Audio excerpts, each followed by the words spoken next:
دیکھیں یہاں پہ کوئی ذکر نہیں آ رہا کہ ابراہیم علیہ السلام نے نگاہ ماری اور وہ آگ ٹھنڈی ہو گئی. Point to be noted.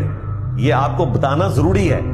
اگر پیغمبر کچھ کر کے نہیں دکھا سکتا نا اللہ کے اذن کے بغیر تو باب شاہی کوئی نہیں. قلنا، اللہ تعالیٰ ہمارے ہم نے فرمایا یا نار کونی بردا وسلاما علی ابراہیم، اے آگ ٹھنڈی ہو جا ابراہیم کے لیے اور سلامتی بن جا.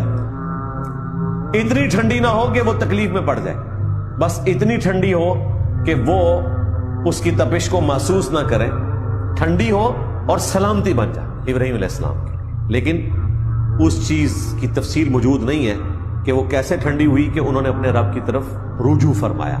باقی اسرائیلی روایتوں میں ملتا ہے کہ حضرت جبرائیل علیہ السلام بھی آئے اور انہوں نے کہا میں آپ کی کوئی مدد کر سکتا ہوں. اور یہ ان لوگوں کے پلیٹ فارم سے بیان ہوتی ہے جو بزرگ بابوں کو مدد کے لیے پکارتے ہیں. اندازہ کریں، خود سناتے ہیں یہ واقعہ اسرائیلی کہ حضرت ابراہیم علیہ السلام نے کہا کہ خود آئے ہو یا اللہ نے بھیجا ہے. تو انہوں نے کہا کہ میں خود سے آیا ہوں. انہوں نے کہا کہ اگر خود سے آئے ہو تو مجھے تمہاری مدد کی کوئی ضرورت نہیں ہے، اور اگر اللہ تعالیٰ نے بھیجا ہے تو میرے حال سے بہتر واقف ہے، تو میں تمہاری مدد بھی نہیں لوں گا.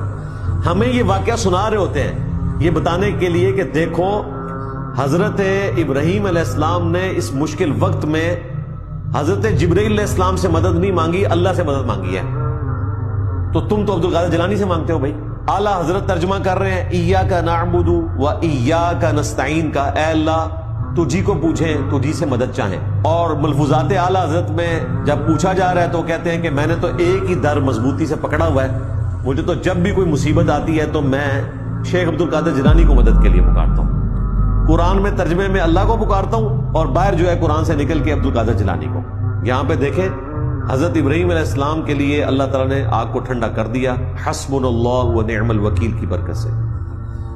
صحیح بخاری میں آتا ہے عبداللہ ابن عباس کہتے ہیں رضی اللہ تعالیٰ عنہما کہ تمہارے جد امجد ابراہیم علیہ السلام کو جب آگ میں پھینکنے لگے تو انہوں نے اس وقت پڑھا تھا حسبنا اللہ و نعم الوکیل، ہم نے اللہ ہی پر بھروسہ کیا اور وہی بہتر کارساز. اور تمہارے نبی علیہ السلام پہ بھی جب مشکل وقت آتا تھا تو وہ پڑھتے تھے حسبنا اللہ و نعم الوکیل.